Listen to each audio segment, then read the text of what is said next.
Salut à tous, bienvenue dans cette nouvelle vidéo dans laquelle je vais vous parler d'une double classification qui est possible dans QGIS. On a vu dans les précédentes vidéos qu'on peut faire de la catégorisation, donc basée sur des catégories textuelles, par exemple des arbres, épicéas, sapins, etc., qui auront chacun leur couleur. Et on a vu aussi qu'on pouvait faire des styles gradués en couleur et en taille, donc sur des valeurs, par exemple, sur le diamètre d'un arbre. Donc ici, dans mon exemple, j'ai chargé une couche de points. Si on va regarder dans la table attributaire, on a effectivement une colonne avec les essences d'arbres, donc qui pourrait servir par exemple à donner une couleur à nos points. Et ensuite, on a une colonne avec le diamètre ou la hauteur aussi qui est possible. Donc ce sont des valeurs numériques qui peuvent servir à faire varier par exemple la taille de notre point. Donc on a cette possibilité dans QGIS de faire varier ces deux éléments en même temps.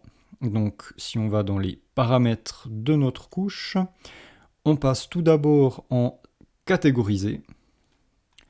On va utiliser ici les données d'essence, donc les arbres. Je vais pas changer random colors, etc. Les valeurs de couleurs, je vais laisser le logiciel se débrouiller. Si je mets simplement classer maintenant, on voit très bien qu'on a une couleur par essence. Mais ce qui m'intéresse, c'est aussi de pouvoir faire varier la taille de ce point. Donc je vais aller ici dans les paramètres du point et la taille sur le petit bouton qui est sur le côté en forme de menu, et je vais aller chercher l'assistant. Cet assistant, il va permettre de faire varier la taille du point d'après une valeur. Donc ici, on va utiliser le diamètre. Valeur de puits, on va utiliser simplement le petit bouton d'actualisation, comme ça QGIS va aller chercher nos données dans notre couche. Donc ici, il a détecté que le plus petit arbre, il fait à peu près 40, et puis le plus gros à peu près 106.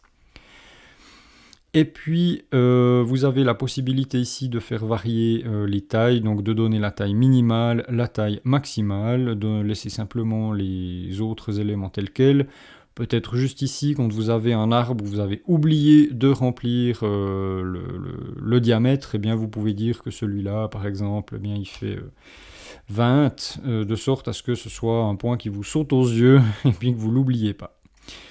Donc une fois qu'on a fait ça, il faut qu'on supprime tout et puis qu'on reclasse et on met OK. Donc on va laisser QGIS réfléchir 30 secondes. Et voilà, donc on a une double catégorisation. On a la taille qui varie d'après le diamètre et puis la couleur qui varie selon l'essence.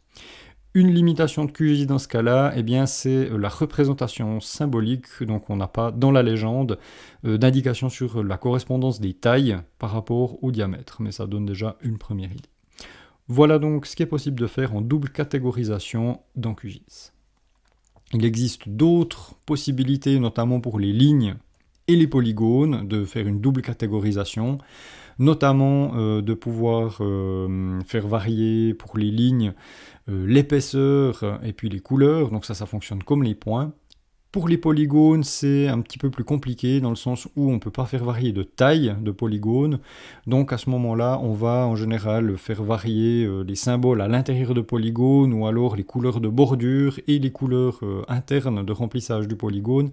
Mais c'est des données qui sont une manière de faire qui est un petit peu plus avancée et qui demande de pouvoir maîtriser un petit peu de code, on va dire.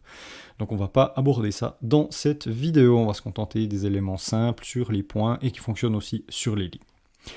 Voilà donc ce que je pouvais vous dire sur cette double catégorisation, et à bientôt dans une prochaine vidéo.